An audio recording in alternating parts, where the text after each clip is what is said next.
And I think I'll put it like this. It's true that publishers sometimes want to put a catchy or suggestive or challenging subtitle on a book. And so when we hit upon, or rather they hit upon, well, how religion poisons and why religion poisons everything, I knew what would happen. People would come up to me, they'd say, you mean absolutely everything? You mean the whole thing? They would take me literally. I thought, well, all right. One of the things you have to do in life as an author is live up to your damn subtitle. So I thought today I'd defend the subtitle, because I think the title probably, when it came to me in the shower, I realized pretty much does speak for itself. Unlike that sign outside Little Rock Airport, huge yellow and black sign that you see from the airport that says just Jesus. A word I have used myself, and a name I know, but put like that seems to say both too much and too little. You know what I mean? Well, here's how religion has this effect, in my opinion. It is derived from the childhood of our species, from the bawling, fearful period of infancy. It comes from the time when we did not know that we lived on an orb. We thought we lived on a disk. And we did not know that we went round the sun, or that the sky was not a dome, when we didn't know that there was a germ theory to explain disease and innumerable theories for the explanation of things like famine. It comes from a time when we had no good answers, but because we are pattern-seeking animals, a good thing about us, and because we will prefer even a conspiracy theory or a junk theory to no theory at all, a bad thing about us, this is and was our first attempt at philosophy, just as in some ways it was our first attempt at science. And it was all founded on, and remains founded on, a complete misapprehension about the origins, first of the universe, and second, about human nature. We now know a great deal about the origins of the universe, and a great deal about our own nature. I've just had my DNA sequenced by National Geographic. You should all, by the way, get this done. It's incredibly important to find out how racism and creationism have been abolished by this extraordinary scientific breakthrough, how you can find out your kinship with all your fellow creatures originating in Africa, but also your kinship with other forms of life, including not just animal, but plant. And you get an idea of how you are part of nature and how that's wonderful enough. And we know from Stephen Hawking and from many others, Stephen Weinberg and many other great physicists, an enormous amount now about what Professor Weinberg's brilliant book calls the first 3 minutes, the concept of the Big Bang. And we can be as sure as we could probably need be that neither this enormous explosion that set the universe in motion, which is still moving away from us at a great rate, nor this amazingly complex billion year period of evolution, we can be pretty certain it was not designed so that you and I could be meeting in this room. We are not the objects of either of these plans. These plans don't know we're here. Sorry to say, wouldn't know or care if we stopped being here. We have to face this alone with the equipment, intellectual and moral, that we've been given, or that we've acquired, or that is innate to us. And here's another way in which religion poisons matters. It begins by saying, well, why don't we lie to ourselves instead? Why don't we pretend that we're not going to die, or that an exception can be made at least in our own case if we make the right propitiations or the right moves? Why do we not pretend that the things like modern diseases, which we can sequence now, sequence the genes of, like AIDS, are the punishment for wickedness and fornication? Why don't we keep fooling ourselves that there is a divine superintendent of all this, because it would abolish the feeling of loneliness and possibly even of irrelevance that we might otherwise have? In other words, why don't we surrender to wish thinking?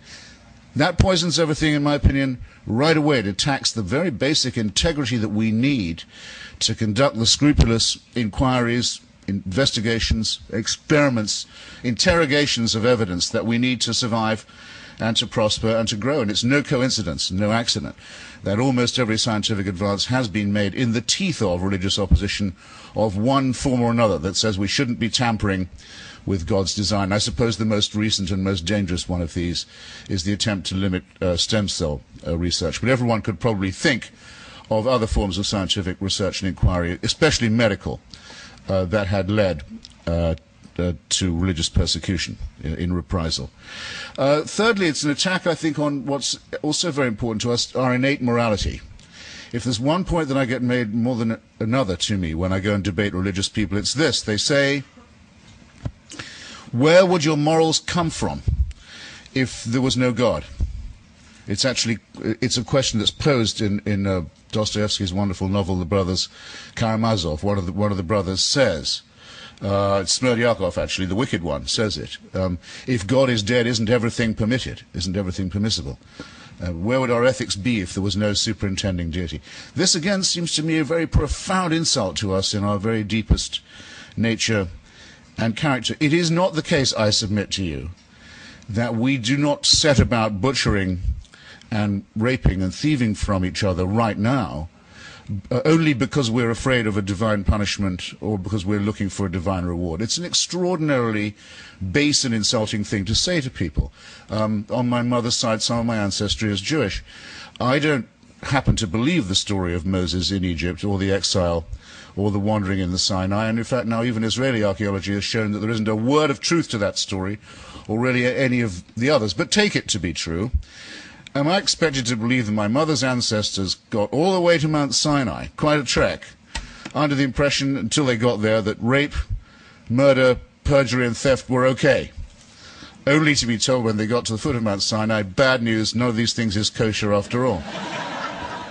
They're all forbidden. No, I don't think so. I think we can actually have a better explanation in every sense, superior as well as better, that no one would have been able to get as far as Mount Sinai or in any other mountain in any other direction unless they had known that human solidarity demands that we look upon each other as brothers and sisters, and that we forbid activities such as murder, rape, perjury, and theft, that this is innate in us. Of those to whom it is not innate, the sociopaths who don't understand the needs of anyone but themselves, and the psychopaths who positively take pleasure in breaking these rules, well, all we can say is, according to one theory, they're also made in the image of God, which makes the image of God question rather problematic, does it not?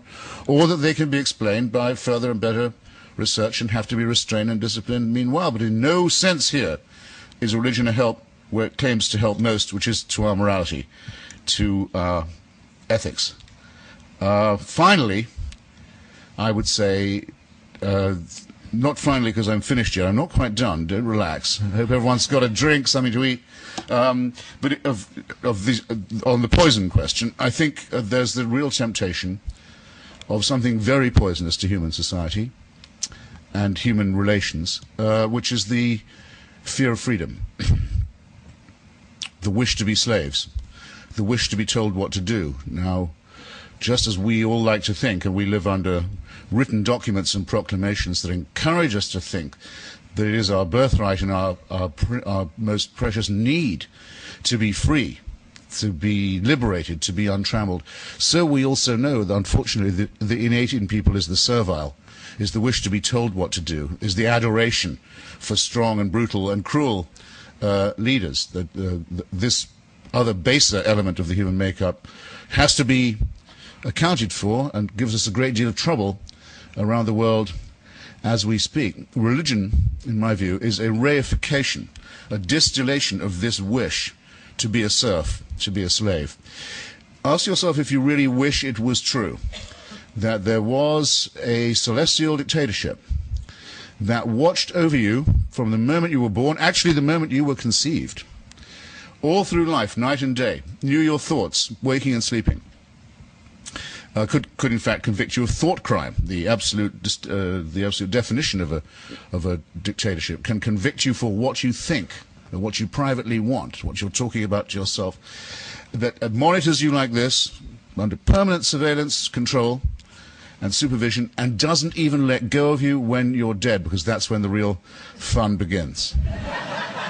Now, my question is this. Who wishes that that were true? Who wants to lead the life of a serf in a celestial North Korea? I've been to North Korea. I'm one of the very few writers who has. I'm indeed the only writer who's been to all three axis of evil countries, Iran, Iraq, and North Korea. And I can tell you, North Korea is the most religious state I've ever been to. I used to wonder when I was a kid, what would it be like praising God and thanking him all day and all night? Well, now I know. Because North Korea is a completely worshipful state. It's set up only to do that, for adoration. And it's only one short of a trinity. They have a father and a son, as you know, the dear leader and the great leader. The father is still the president of the country. He's been dead for 15 years. But the Kim Jong-il, the little one, is only the head of the party and the army. His father is still the president, head of the state. So you have in North Korea what you might call a necrocracy. Or what I called a mausolocracy, as well, a thanatocracy. Just one short of a trinity. Father, son, maybe no Holy Ghost, but they do say that when the birth of the younger one took place, the birds of Korea sang in Korean to mark the occasion.